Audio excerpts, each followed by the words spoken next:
গগি, তুইও তোর মায়ের সাথে মরতে পারলি না? জল আনতে সারা বেলা গেলে রান্নাটা করবি কখন? মা আমি আমার সোনার হাতটা খুঁজে পাচ্ছি না। নিশ্চয়ই এই গগি তোর হাত চুরি করছে। বল কেন চুরি করছিস? এ কি কুণ্ডলা, তুমি মা মরা মেয়েটাকে সবসময় ধরে ধরে মারো কেন? দেখো না, গগি তোমার ছোট মেয়ে সোনার হাত চুরি করেছে। ওই তো সোনার হার তো নিশার গলায়। ও হ্যাঁ, তো আমি একদম গলায় হাত দিয়ে দেখিনি মা। এই চুপ কর, ফুলের ঘায়ে মূর্ছা খায়। গগি, এখানে থাকলে ওরা তোকে মেরে ফেলবে, তুই এ বাড়ি ছেড়ে চলে যা মা। জল। আমি চাঁদপুরের রাজকুমার, তুমি জলদান করে জীবনদান দেওয়ার জন্য আমি তোমাকে বিয়ে করতে চাই। ও আচ্ছা, তুমি কথা বলতে পারো না? চলো আমি তোমার বাড়ির লোকের সাথে কথা বলবো। আমার গগি হবে রাজরানী। অসম্ভব, আমার মেয়ে থাকতে গগি হবে রাজরানী? রাজকুমার, তুমি আমার মেয়েকে বিয়ে করো। না, আমি গগিকেই বিয়ে করব। নিশা, সহজে হবে না।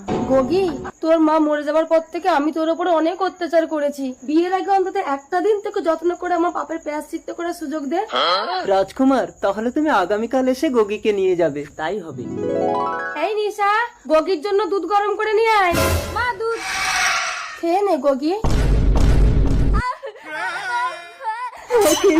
কি হলো আমার গগির? গগি, গগি, তোমরা আমার গগিকে বিষ খাইয়ে মেরে দিলে।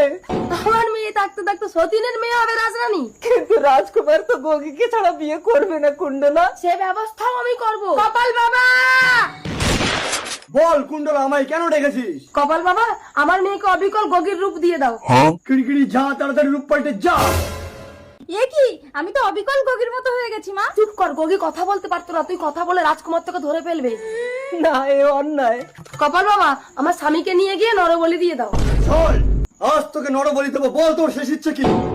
বাবা, আমার শেষ ইচ্ছে তুমি আমার গগিকে জীবন দান দাও। ওরে আত্মা ফিরে আয়, মরা মানুষ জেগে যা। চলো গগি, তুমি রাজরানী হয়ে থাকবে। আমি কিন্তু হেঁটে দেবো না রাজকুমার। এ কি, তুমি কথা বলতে পারো? বলো না। মা আমার গগি।